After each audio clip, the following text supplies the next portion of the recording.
انتہا پسندی ہیٹ کا شکار ہوئی ہے۔ نفرت پہ مبنی نظریات، انتہا پسندی پہ مبنی نظریات نے پاکستان کے جسم میں کینسر کی طرح جو نقصان پہنچایا، اس کا ہم سب کسی نہ کسی طور پہ مشاہدہ کر چکے ہیں یا اس سے متاثر ہو چکے ہیں۔ مجھے افسوس سے کہنا پڑتا ہے کہ عمران نیازی جو کہ ایک کھلاڑی تھا اور اس سے توقع یہ کی جاتی تھی کہ وہ سیاست میں سپورٹس مین سپرٹ کے فالوورز کو پیدا کرے گا، عمران نیازی کی سیاست صبح شام معاشرے کے اندر انتہا پسندی اور نفرت کو فروغ دینے پہ مبنی ہے۔ یہ زہر اس تیزی کے ساتھ پھیل رہا ہے کہ اگر ہم نے اس کا سدباب نہ کیا تو معاشرہ انتشار انارکی یا خانہ جنگی سے دو بام دور ہے۔ لہٰذا میں اس واقعے کو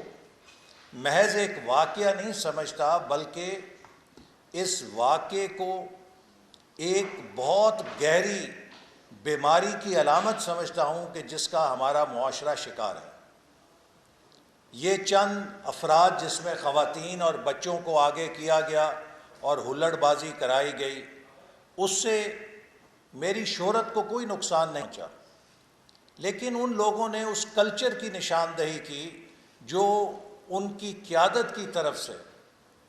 انہیں سکھایا جا رہا ہے۔ الحمدللہ میں سیاست میں نوبارد نہیں ہوں، مجھے 3 اشرے ہو گئے ہیں، اور مجھے اللہ کا شکر ادا کرتے ہوئے یہ کہنا ہے کہ نارووال کے عوام نے 5 دفعہ مجھے بھاری اکثریت سے قومی اسمبلی کے انتخابات میں جتایا۔ کوئی 5-10 ہزار بھی نہیں، اپنے مد مقابل کے مقابلے میں 70,000 کے فرق سے جتایا، اور اپنے اعتماد سے ہمیشہ مجھے اور محبت سے ہمکنار کیا ہے۔ میں ان محبتوں کو کبھی اتار ہی نہیں سکتا۔ اور اسی طرح پاکستان کے طول و عرض میں بیرون ملک مقیم پاکستانی بھی جو محبت کرتے ہیں، اور کل سے آج تک جو مجھے میسیجز خاموش اکثریت کی طرف سے آئے ہیں، وہ لوگ کہ جنہوں نے کبھی مجھ سے کمیونیکیٹ نہیں کیا، کوئی استاد ہے، کوئی بزنس مین ہے، کوئی سول سرونٹ ہے، کوئی بیرون ملک مقیم ہے، کوئی طالب علم ہے، کوئی خاتون خانہ ہے، کوئی ریٹائرڈ پینشنر ہے، نوجوان ہے، ہر طبقے کے لوگوں نے اس واقعے کی مذمت کی ہے،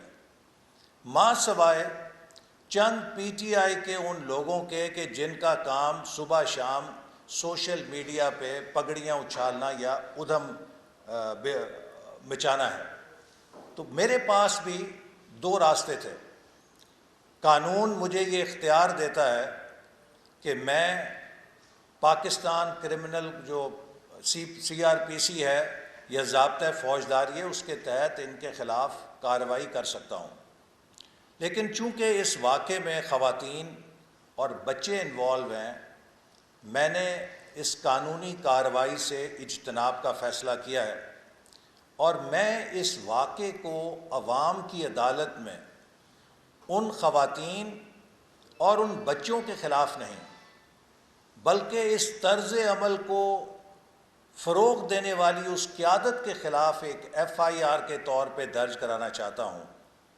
کہ پاکستان کی خاموش اکثریت کا فرض ہے کہ اس قسم کے رویوں کی حوصلہ شکنی کرے، چونکہ اگر ہم نے ایسے رویوں کی حوصلہ شکنی اور مذمت نہ کی تو ہم لبنان کی طرح خانہ جنگی کا شکار ہو سکتے ہیں۔ اس وقت اگر کوئی میرے ساتھ بھی سیکیورٹی گارڈ ہوتا یا کوئی جذباتی وہاں پر ہمارا حمایتی ہوتا اور ان کے ساتھ کوئی نامناسب رویہ اپناتا، تو صورتحال بہت گمبھیر ہو سکتی تھی۔